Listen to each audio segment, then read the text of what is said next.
सत्ता पर बैठना चाहते थे, सत्ता छोड़ना नहीं चाहते थे, और उनके कारण जिस प्रकार से अधम का शासन हुआ, द्रौपदी का वस्त्र हरण हुआ, आज राजस्थान में भी भीलवाड़ा के अंदर एक हमारी बहन को निर्वस्त्र करके सरेआम बाजार में घुमाया जाता है। ये ऐसा अधर्म का शासन राजस्थान में है।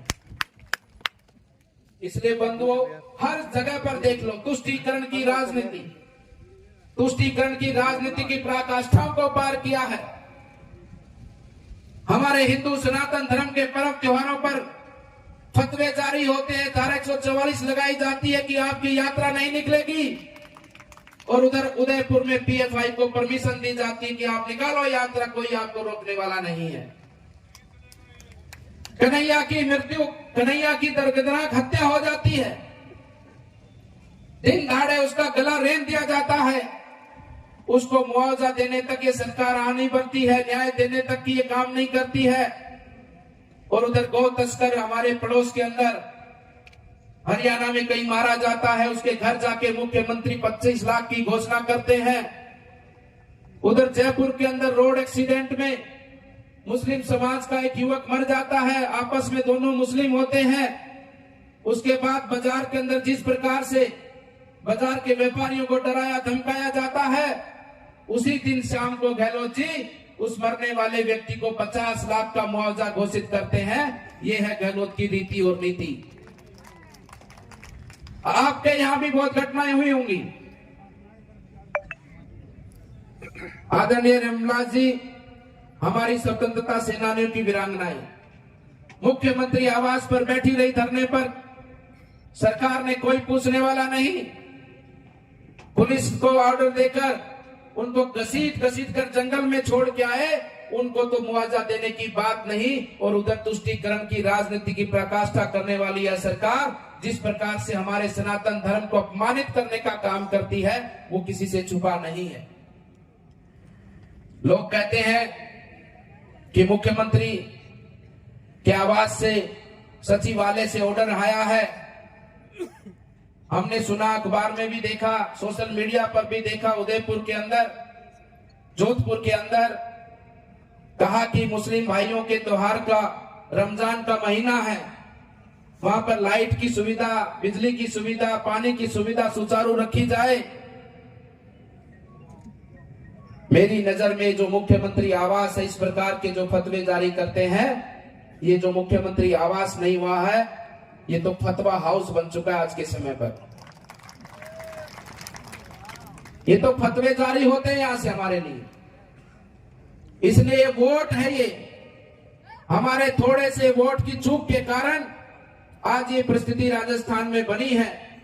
और एक तरफ हमारा वोट 2014 में दिया, 2019 में दिया, हमने सोच समझकर वोट दिया, और उस वोट की ताकत देखिए। 500 सालों से हमारा देश का नागरिक, हमारा सनातन धर्मी भगवान राम के लिए मरता था, जीता था कि राम मंदिर बने, राम मंदिर बने।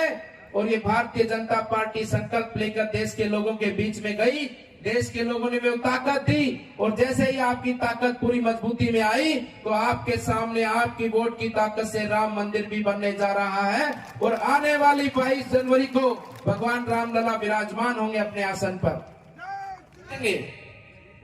या किसान बैठे हैं, पूरी सभा में एक एक व्यक्ति किसान है, कोई भी व्यक्ति ऐसा नहीं जो किसानी नहीं करता हो।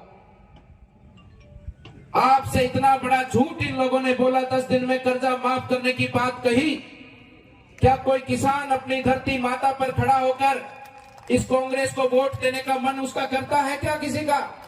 किसान, देश का गरीब, देश का युवा आगे बढ़े, इनकी मानसिकता ठीक उसी प्रकार से है कि लोगों को पिछड़ा रखो, गरीब रखो, लोग आशावादी बनकर रहे।